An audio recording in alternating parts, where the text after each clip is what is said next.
Bueno, ahora entonces venimos al ejemplo de el tetrafluoruro de azufre. Entonces, como ustedes ya deben estar hechos unos duros en sacar estructuras de Lewis, pues esperaría que llegasen a la estructura de Lewis tal como está representada aquí. ¿Listo? En este caso tenemos un átomo central con 5 grupos de pares electrónicos. Entonces, con estos 5 grupos de pares electrónicos, si vemos en la tabla de geometría, ¿cómo se ubicarían? Se ubicarían en una estructura trigonal bipiramidal, ¿cierto? Esa es la que se conoce como trigonal bipiramidal.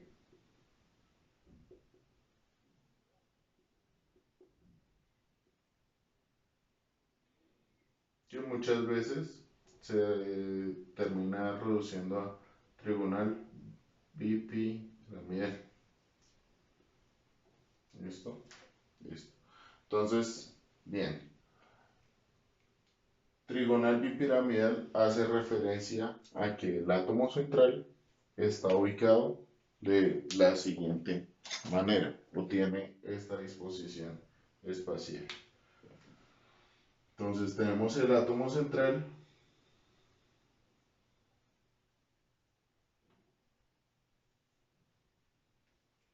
y una trigonal bipiramidal está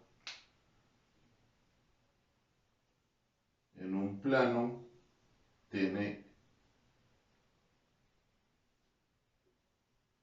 tres grupos en un plano que representa un triángulo. ¿Listo? Entonces lo estoy representando así.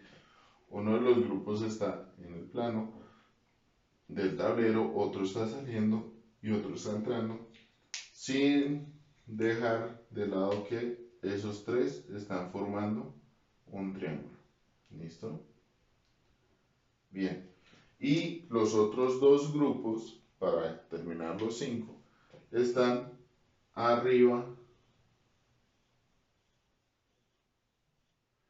y abajo de ese plano que conforma ese triángulo. ¿Listo? Y entonces, ¿por qué se llama bipiramidal? Porque al final termina formando como una pirámide aquí arriba, ¿cierto? Y una pirámide abajo, ¿listo? Y trigonal, pues porque tiene, cada pirámide tiene base tres esquinas, ¿listo? Bien, entonces eso ¿a qué conlleva? A que los ángulos entre los grupos electrónicos de ese grupo vayan a diferir un poco. ¿Por qué? Porque en este triángulo, estos ángulos entre el triángulo, los ángulos en un triángulo, ¿a cuánto equivalen? A 120 entre esas esquinas, ¿cierto? Entonces, ese ángulo es de 120 grados, ¿vale? Y ahora, el ángulo entre esta esquina y esta esquina es un ángulo de 90 grados, porque es el ángulo entre el plano del triángulo y la normal a ese plano. Y ese vendría a ser 90 grados. Entonces, en este caso no es tan sencillo como en el caso del tetraedro, que todos los ángulos eran 109,5 grados, sino que aquí tenemos dos ángulos. ¿Listo? Ahora viene la pregunta. De estos cinco grupos, solo tenemos un par electrónico libre. Entonces, ¿cómo podríamos definir la estructura de este grupo? Pues lo veremos a continuación. Bien, entonces ahora la pregunta va a ser, ¿este par electrónico libre dónde va a estar ubicado en esta trigonal bipiramidal? ¿Listo? Entonces en las trigonales bipiramidales, como esos ángulos difieren entre sí, este 120 y este 90, pues vamos a tener dos posiciones exclusivas en el trigonal. ¿Dónde se va a ubicar? Si en el plano que está haciendo el triángulo, que esa se llama usualmente la posición ecuatorial, porque es como la mitad de la estructura, o la posición axial, que vendría siendo las puntas de las pirámides. ¿Listo? Entonces la pregunta estaría, ¿dónde se ubica este par electrónico libre? Entonces tenemos que irnos a la definición de la fuerza de repulsión, ¿cierto? Entre menos repulsión haya, pues la estructura va a ser mucho más estable. ¿Listo? Entonces vamos a hacer el paralelo de qué pasa si yo pongo en la posición axial el par electrónico. Todos estos enlaces van a estar referenciados con los átomos de flúor, ¿cierto?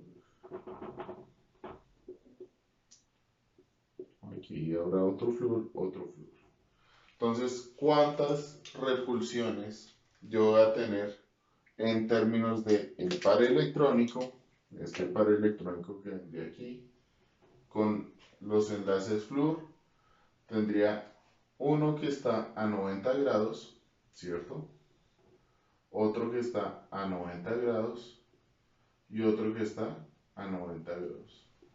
Entonces tendría yo tres repulsiones par electrónico,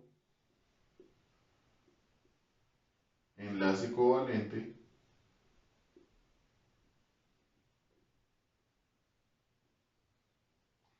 tendrían a ser tres repulsiones de este tipo, a 90 grados, ¿cierto? Que se estarían ubicando ahí, ¿listo? Bien, en este caso tendría eso. Ahora, si yo considero que ya ese par electrónico no va a estar ahí, sino que va a estar en una posición ecuatorial, entonces en este caso, esta es cuando el par electrónico está en la posición axial. Pero si el par electrónico se ubica en una posición ecuatorial, ahora el átomo de flúor está aquí, ¿cierto? Entonces, ¿eso a qué va a conllevar? A que cuántas repulsiones yo voy a tener de este mismo tipo, en este caso. Dos que van a estar a 90 grados, ¿cierto? Esta con esta y esta con esta, dos repulsiones, y voy a tener dos que están a 120 grados, están más distanciadas entre sí, entonces en realidad solo va a tener, en el caso de la ecuatorial, cuando está ubicada en la posición ecuatorial, voy a tener par electrónico, par de electrones, enlace covalente,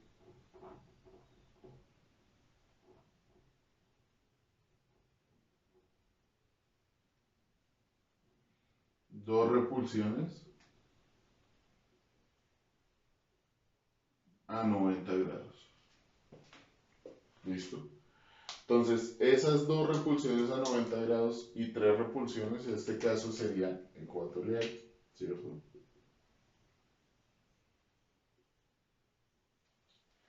¿Qué me estaría indicando a mí?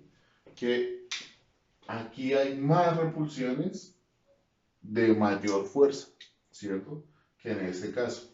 Por lo tanto, ¿cuál sería la estructura más estable? La que tiene menores repulsiones de mayor fuerza. Por lo tanto, la estructura estará siendo más estable cuando tienen los pares electrónicos en la posición ecuatorial. Entonces, ¿cómo vendríamos a dibujar esta molécula? Pues esa molécula vendría a estar dibujada de esta manera. Entonces tendríamos el azufre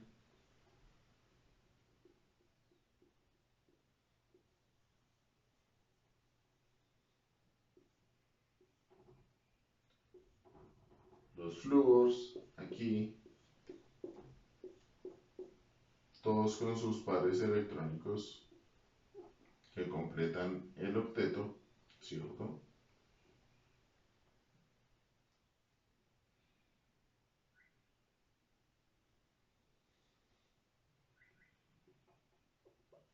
Y por último estaría este par electrónico así. ¿Y qué esperaríamos nosotros? Que ese par electrónico genere una repulsión sobre estos. Entonces, la verdad, este ángulo de enlace entre este flúor y este flúor ya no será la sumatoria de 90 grados y 90 grados, no será 180, sino que estarán un poco distorsionados. Entonces, la verdad, uno debería pintarlo algo así.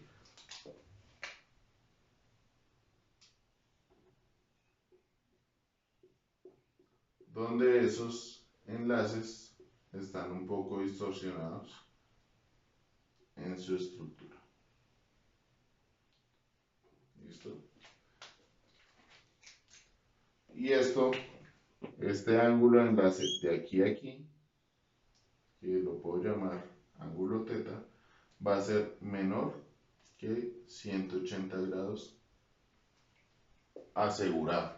¿Listo? ¿Por qué? Porque nosotros estamos repeliendo la otra, entonces lo estamos acercando aquí y va a ser menor que 180 grados. Usualmente ustedes van a encontrar que esta estructura se suele llamar como si fuera un balancín. ¿Por qué? Porque pareciera que estos dos flúores estuvieran jugando al balancín y estos fueran como la base del balancín. ¿Listo? Pero pues así es que se representaría la estructura y esta sería más estable que si el par electrónico estuviera ubicado en la posición axial.